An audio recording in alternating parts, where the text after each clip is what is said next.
Eh ben attendez, on est en France. Allez, cul sec. Hop.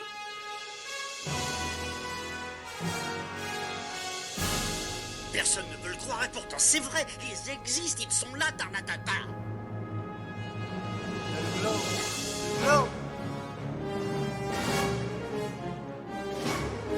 Il faut qu'on pète.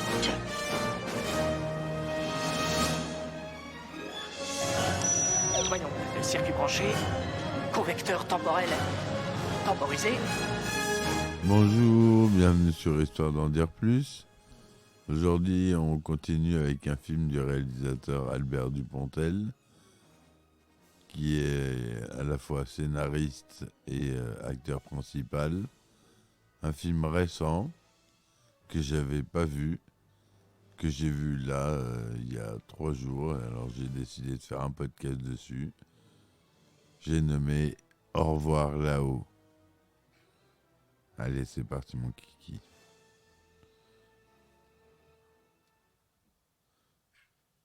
Donc, Au revoir là-haut, c'est une comédie dramatique française, coécrite et réalisée par Albert Dupontel, sortie en 2017. Il s'agit d'une adaptation du roman du même nom, de Pierre Lemaitre, prix Goncourt 2013. Donc c'est l'adaptation d'un roman. Hein. J'ai pas lu le roman, j'ai pas eu le temps encore, je vais le lire. J'ai hâte de le lire. Ce film, il m'a pas laissé de marbre. Ça m'a fait quelque chose. Donc pour moi, il rentre dans les films cultes d'Albert Dupontel. Même si c'est l'adaptation d'un roman qui a eu un prix Goncourt. Alors, à la réalisation, on a notre cher Dupontel. Au scénario, on a lui, avec l'auteur du livre en co-scénariste Pierre Lemaitre. À la musique, on retrouve Christophe Julien, qui signe ici un magnifique score, avec vraiment une belle musique, avec des beaux moments. On a comme acteurs principaux Nahuel Pérez Biscaya, qui joue ici le rôle de la gueule cassée. Un rôle très bien joué. Franchement, je suis beaucoup de respect pour cet acteur, que je ne connaissais pas. On a Émilie Dequesne, qui est une habituée qui avait joué dans Bernie. Donc en 1920, Albert Maillard, ancien comptable, ancien poilu, qui vient de fuir la France, est interrogé par un officier de la gendarmerie française au Maroc, où il a été arrêté. À travers son écrit, il raconte son histoire et celle d'Édouard Péricourt, dessinateur génial et fantasque. Fils de haute bourgeoisie politique, orphelin de mère et rejeté par son père depuis la fin de la Première Guerre mondiale. Leur relation de camaraderie au front, dans les tranchées, prend une autre tournure le 9 novembre 1918, juste avant la fin de la Grande Guerre. Albert est le témoin d'un crime effroyable. Le lieutenant Pradel, alors qu'il a reçu l'ordre de cesser toute hostilité, parvient à lancer une dernière offensive en faisant croire que les Allemands, qui attendent pourtant l'armistice, comme les Français, ont tué 2 éclaireurs. Or, pendant l'assaut, Albert réalise que c'est le lieutenant qui leur a tiré dans le dos. Pendant l'offensive, Pradel, se voyant démasqué, pousse Albert dans un trou d'obus où ce dernier se retrouve sur le point d'être enterré vivant. Édouard, in extremis, sauve Albert d'une mort atroce, mais au prix de sa défiguration par un éclat d'obus à quelques mètres de là, faisant de lui, comme je vous le disais, une gueule cassée. dont ces fameuses gueules cassées qu'on a beaucoup vues lors de la Première Guerre mondiale. Bizarrement, un peu moins pendant la Seconde, mais surtout pendant la Première, avec les éclats de bulles qui lui partaient dans la figure et qui faisaient des dégâts monstrueux.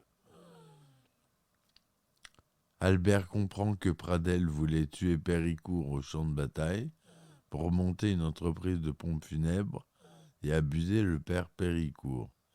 Il décide donc de faire croire à la mort d'Édouard. Il change volontairement le nom de son camarade en celui de Larivière, espérant ainsi que le lieutenant ne se douterait de rien quand il ferait revenir son camarade à Paris. Et de retour à Paris, Pradel épouse la fille Péricourt et développe ses affaires. Démobilisés, Albert et Édouard, amers, vivent difficilement à Paris. Édouard est dépendant de la morphine, qu'Albert se met à voler à des blessés de guerre pour pouvoir lui en procurer. Albert est perdu son emploi de comptable et sa fiancée l'a trompé et quitté. Ils survivent grâce à des petits boulots et accueillent régulièrement Louise, une orpheline recueillie par leur voisine du dessous et qui sert d'interprète entre Albert et Édouard, qu'elle est la seule à comprendre.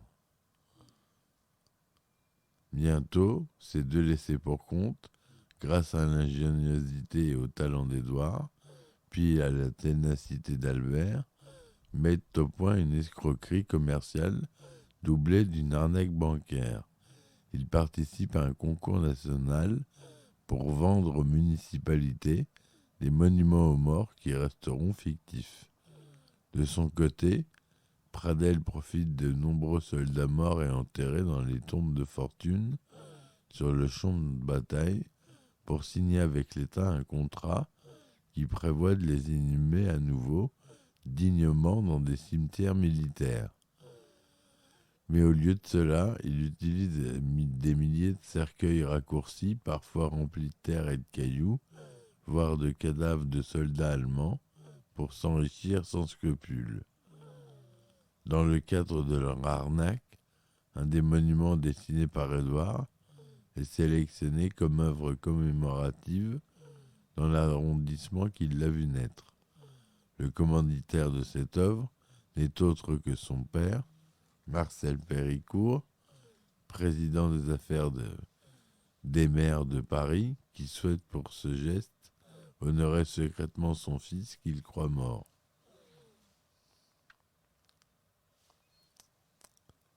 Après quelques semaines d'attente, l'argent demandé en acompte arrive en masse de toute la France et permet aux deux complices d'envisager un départ pour l'étranger fixé au 14 juillet.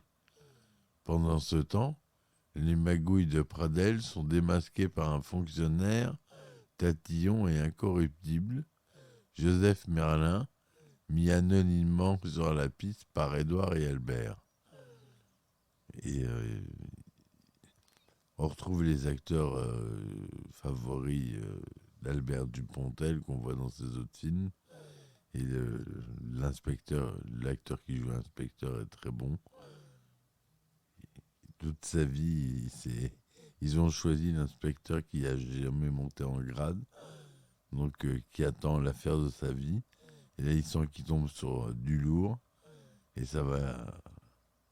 il va pas lâcher l'affaire comme ça.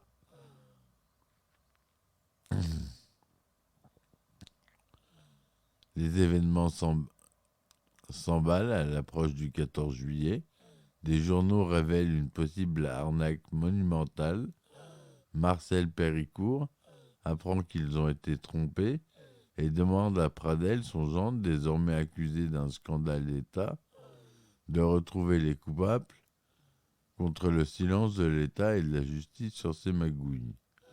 Ce dernier retrouve la trace d'Édouard, qui mène la grande vie à l'hôtel Lutetia avec Louise et Albert, lequel assure les derniers préparatifs de leur fuite à l'étranger. Avant de partir, Albert retrouve sur le chantier d'un cimetière Pradel, qui a repris ses magouilles. Au moment où Albert s'avance vers lui, en le menaçant d'un revolver, Pradel, en reculant, met le pied sur une planche qui cède et il se trouve précipité dans une fosse où il finit étouffé et enterré vivant.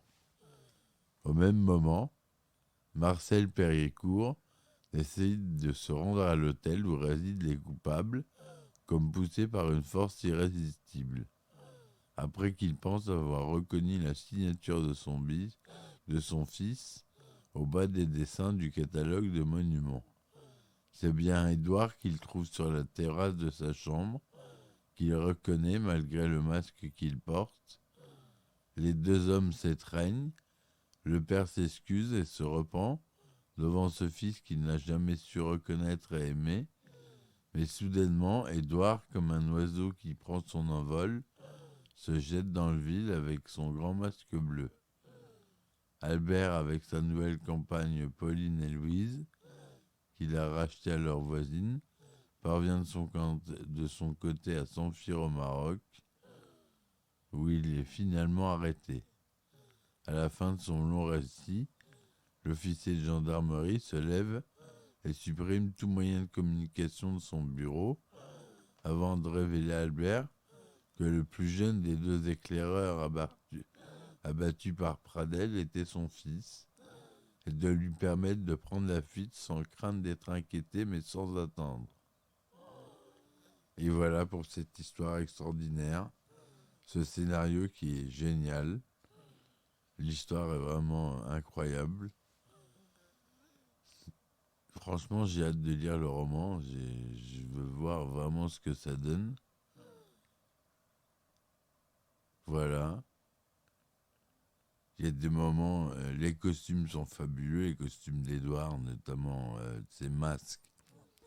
Parce qu'il fabrique beaucoup de masques pendant tout le long du film pour lui, qui sont très différents. Ils sont tous magnifiques. Les masques, dont un qui peut transformer soit en sourire, soit en inversant en une tête qui fait l'inverse d'un sourire, comme un smiley un peu. Et c'est vraiment bien pensé. Tout est bien pensé dans ce film. La musique, la photographie est magnifique. Le son est magnifique. Les couleurs, l'étalonnage très années 20-30. Au début, je me disais, mais c'est pas possible. Il y a un problème. Et non, c'est l'étalonnage du film qui veut ça. Et ça, c'est important à noter. Voilà. Donc, la musique magnifique, Christophe Julien. La direction artistique a salué Lilith Beck-Mézian. Au décor, Pierre Kéféléan, qui est connu. Chef décorateur connu. Au costume, Mimi Lempicka de Lempicka, c'est la même famille. À la photographie, on a Vincent Mathias. Étalonnage et colorisation, Lionel Kopp et Natacha Louis sont bien mis en avant parce que vraiment il y a un étalonnage qui est pas comme les autres. Au début, ça dérange. Moi qui est un habitué des étalonnages numériques maintenant, ça fait très spécial, même si ce film a été tourné en numérique. C'est assez impressionnant. Mais il vaut le coup. Le budget 19 750 000 euros par Staden Prod, Manchester Film, Gaumont, France 2 Cinéma en coproduction. C'est distribué par Gaumont en France. Il dure 115 minutes, le film, tourné en couleur, en numérique. Alors, j'ai pas eu de détails sur le matériel. Il est sorti le 27 juillet en avant-première 2017 en France et le 25 octobre de la même année pour la sortie nationale.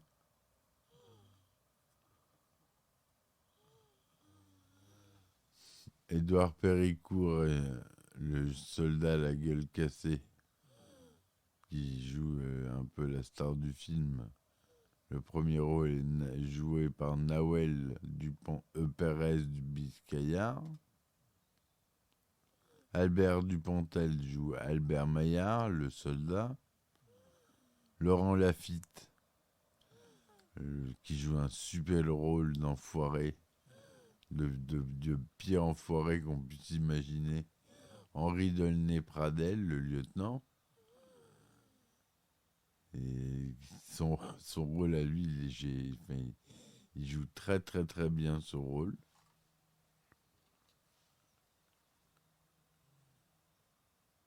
Nils Arestrup qui joue Marcel Péricourt, le père d'Édouard et de Madeleine.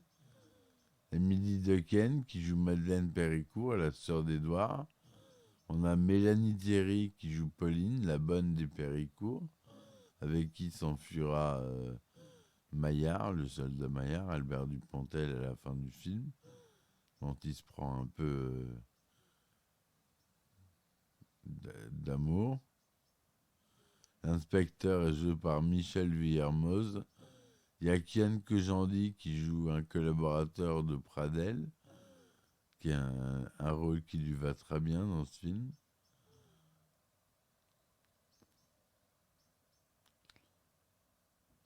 Le livreur de catalogue qu'on a déjà vu dans plusieurs films, Frédéric Epaux, qu'on voit souvent. Denis Podalides qui joue le ministre, qui a une voix.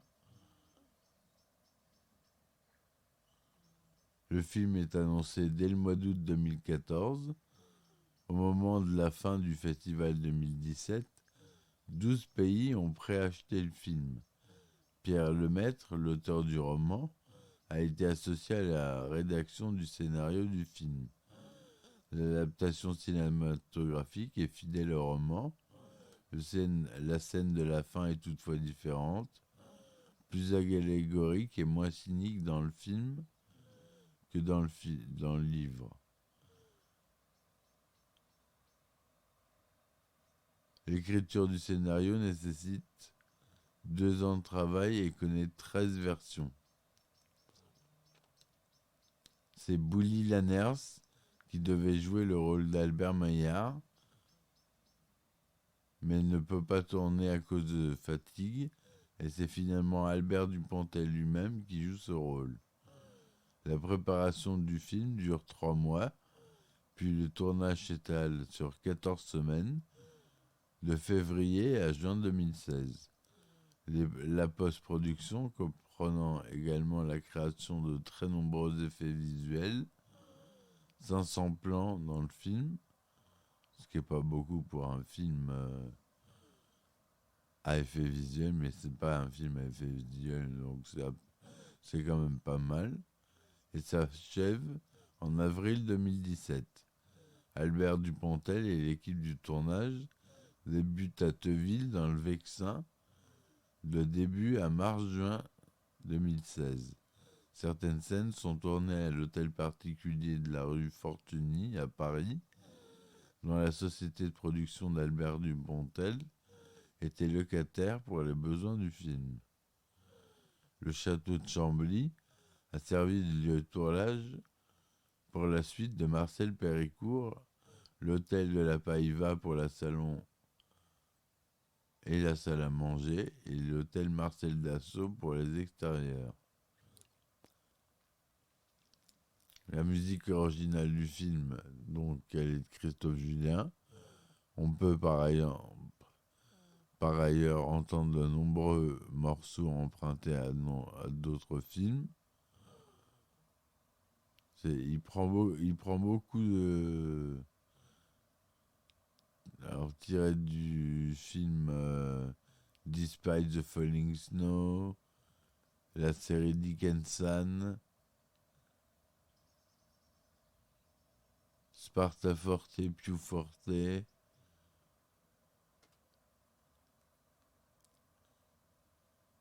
Une promesse de Patrice Lecomte, beaucoup de films.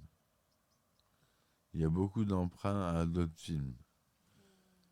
Au revoir là-haut est présenté en avant-première le 27 juillet 2017 au cinéma Mokiving de Saint-Lô, avant sa sortie nationale en France le 25 octobre 2017, comme en Belgique et en Suisse romande. Entre-temps, le film est choisi comme film d'ouverture en août 2017 au Festival du film francophone d'Angoulême. Pardon, je vais boire un coup. Excusez-moi, attention, j'y vais.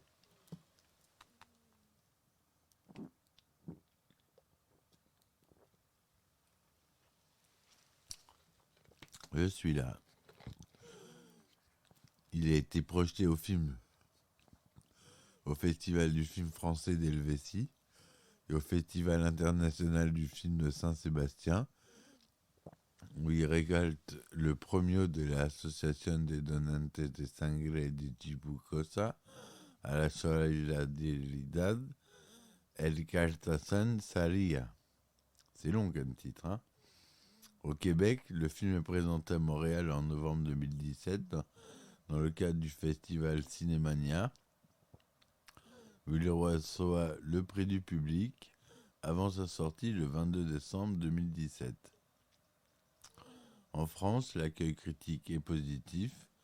Le site Allociné recense une moyenne de critique de 3,9 sur 5, ce qui est vraiment bon. Albert Dupontel a réussi à condenser le livre de Pierre Lemaitre en un récit vif et équilibré, selon Samuel Douer dans Télérama. Et alors, pour les contenter, il faut se lever de bonne heure. La critique de Jacques Mandelbaum dans Le Monde est moins élogieuse. Il reproche une recherche excessive de perfection, tout en voulant traiter de multiples questions, ce qui nuit à la vie des personnages.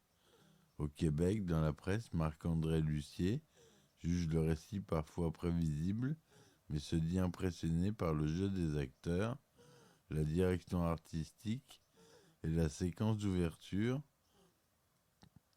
Dans Le Devoir, André Lavoie parle d'un spectacle enlevant, mais qui survole des sujets délicats déjà abordés dans d'autres films de manière plus frontale.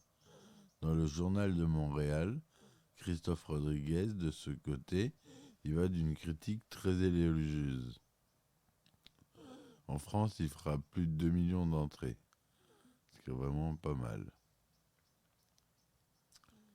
Mais il mériterait beaucoup plus. Quand j'entends des films comme Les Ch'tis, qui fait 17 millions, celui-là il aurait mérité au moins 10 millions. Tellement il est bon. S'il y a 10 millions de personnes qui étaient allées voir ce film, ça aurait été 10 millions de personnes ravies. César de la meilleure réalisation pour Albert Dupontel, César de la meilleure adaptation pour Albert Dupontel et Pierre Lemaitre en 2018, tout ça. Hein.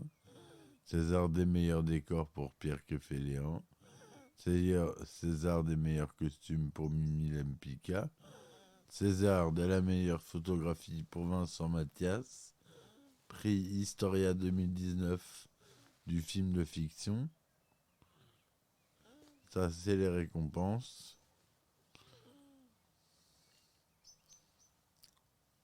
Juste au César, hein. Je vous nomme pas les autres festivals que je vous ai déjà nommés avant. Petite référence à d'autres œuvres dans le film.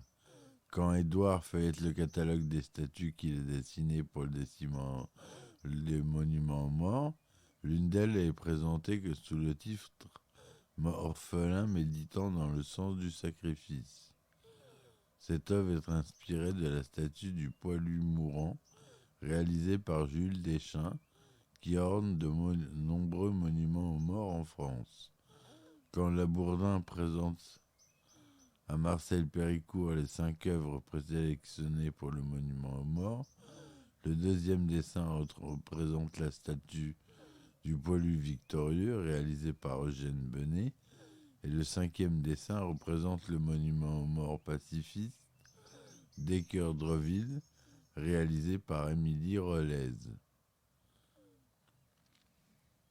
Voilà, ça c'était pour les petites anecdotes en plus du film. Voilà ce que je voulais vous dire sur ce film épatant, génial. Vraiment, allez-y les yeux fermés. Vous raterez pas 2 heures. Il n'est pas long ce film, il dure 2 heures. On voit pas le temps passer, c'est vraiment, on se laisse emporter. Et voilà. J'espère que ma chronique vous aura plu. Et comme d'habitude, abonnez-vous, laissez des commentaires, laissez des likes. Ça me fait avancer et ça me permet de vous proposer plus de contenu. Voilà. Je vous remercie. Je vous dis à très vite pour un nouveau podcast. Et ciao, ciao. Histoire d'en dire plus.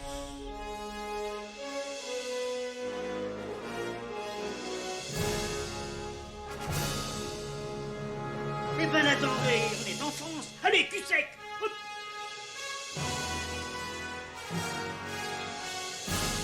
Personne ne veut le croire et pourtant c'est vrai, ils existent, ils sont là, Tarnatata.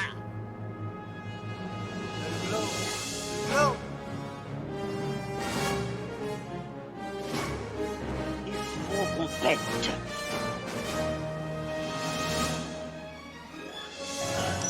Voyons, circuit branché, correcteur temporel temporisé,